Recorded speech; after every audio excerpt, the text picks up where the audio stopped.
Haven't actually tried this before.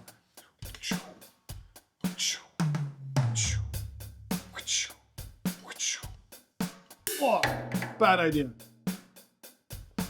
Ho ho ho!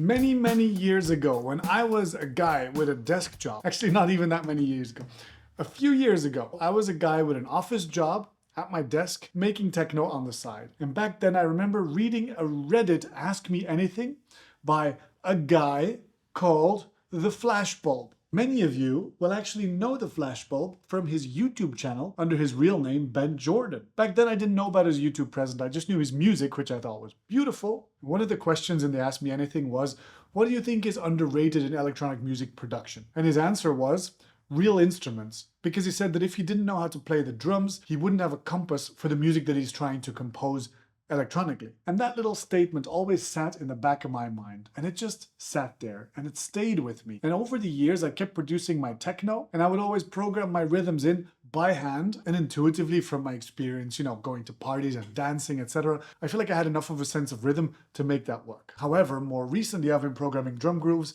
and I've been getting stuck because I don't know how to make variations on those drum grooves to keep them interesting, because I have no intuition for what a drummer would do. So I was like, Oscar, you're full-time invested in this music now.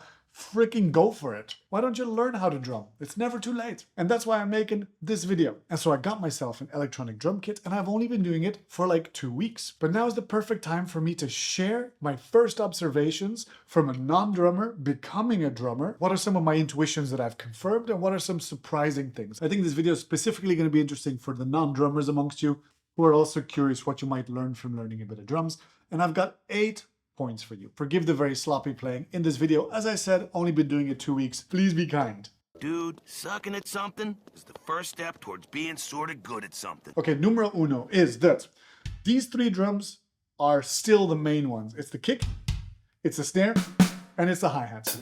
Those are the 3 drums that make up the core groove of pretty much every groove. So those are the most important ones to master. You could just delete the entire rest of the drum kit, you'd probably be fine. Those 3 represent low, mid, and high, and you can make pretty much any drum groove with them. And by the way, the snare has a variation on it that's called the cross stick.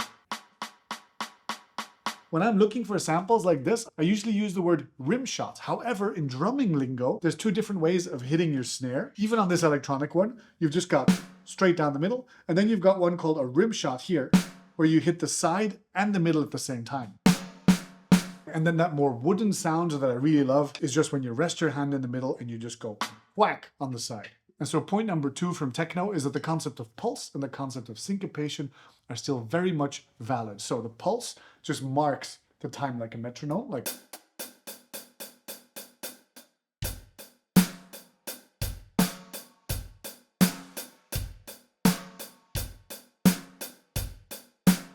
This is pure pulse, no syncopation. And then most drum grooves are going to add something on top of this. For example, in this groove, I'll just add 1 extra kick.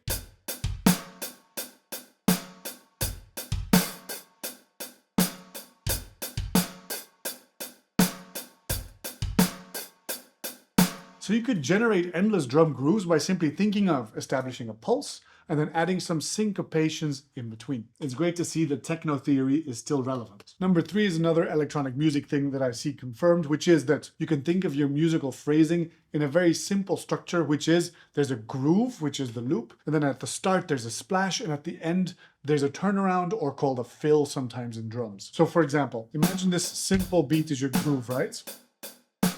So what you're gonna do is sometimes at the end, you're gonna do that.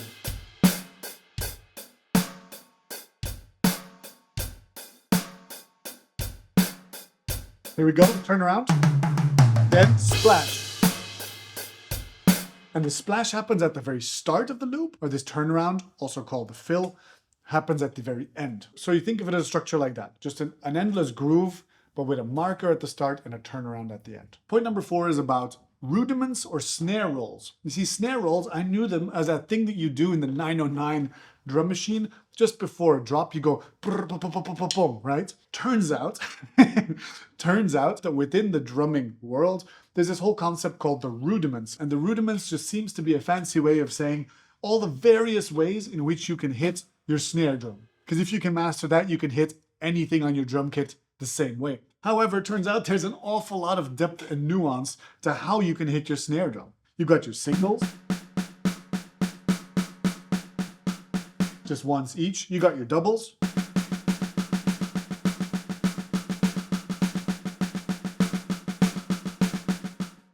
You got to be able to speed those up, slow those down, do more complicated versions called a paradiddle. There's like 40 different versions of this. I'm going to have to drill this a lot. But it makes me appreciate much more what goes into a good snare roll. And specifically, it makes me realize that I was taking for granted the idea of accents. I was not really using accents that much.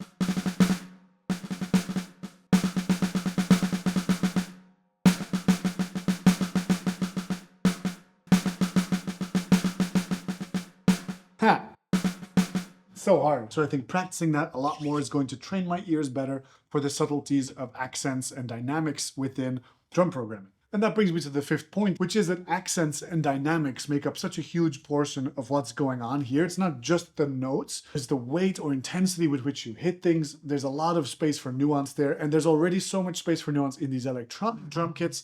You can imagine how much nuance there will be in an acoustic kit as well. I cannot wait to get my hands dirty on an acoustic kit as well. Lesson number 6 is that I love this sound.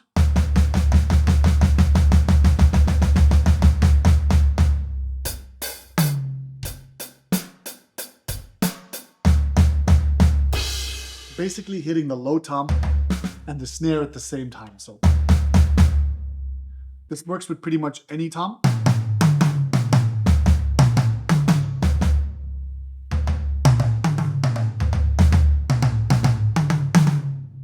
Sounds so good. Lesson number 6 is that there is a vast world of different drum styles that I have to learn. So there's like the classic rock style, which this kind of a drum kit really sort of lends itself towards. In parallel, I'm also learning like the ballroom, which is like an Irish hand drum, a totally different style. But this kind of a drum kit style will first put you into rock, then into metal, then into punk.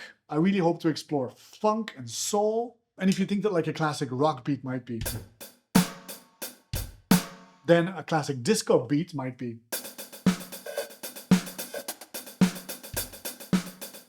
And that reminds me very much of a drum machine, like how a drum machine would go 16-note hi-hats, and then the backbeats.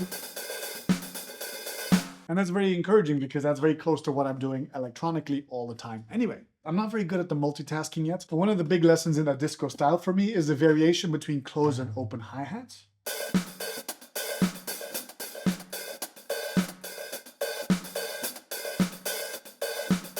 I can't quite get that to sound very musical just yet. However, I really feel like it's kind of breathing. It's kind of breathing in and out and being able to get into the nuance of how those accents fall. I think that's going to translate really well to electronic once I get the knack of it. And I guess the last lesson now is that taking the perspective of drum kits, my ears are listening a little bit differently to the music that comes across my path. For example, in the really big commercial techno scene these days, everyone's doing drops that are like drops, right? Kind of like anima or something like that. And now that to my ears sounds like someone doing a snare roll.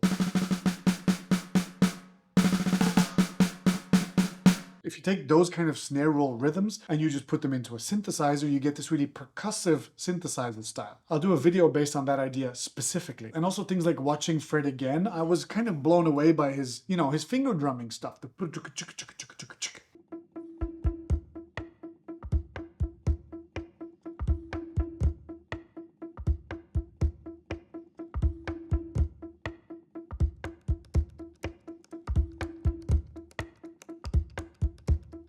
And there's a little part of my techno brain that goes, what? How incredibly skilled is that? But if you start to understand a bit how these patterns are set up on a drum and what your arms and feet have to do to make such a pattern real, imagining sort of transposing that into just finger drumming doesn't seem as challenging as I would have imagined. And I find that really cool, and I wonder what other kind of applications are going to come out of that. Now, I know that a lot of you are electronic musicians. So my questions to you are, do you know how to play the drums? Do you have any advice for me? What are some of the lessons that you learned while drumming that transfer well to your electronic music making? Leave a little comment below to let me know what you think about this. And I'd say you can expect that once I learn more and once I find more applications for all of the skills that come from this, I will pass them on via the YouTube channel. And so I would say stay tuned. If you're trying to learn electronic music more generally, remember I've got my foundation courses. Like the video and subscribe. And until next time, stay producing, be good to each other, and take care.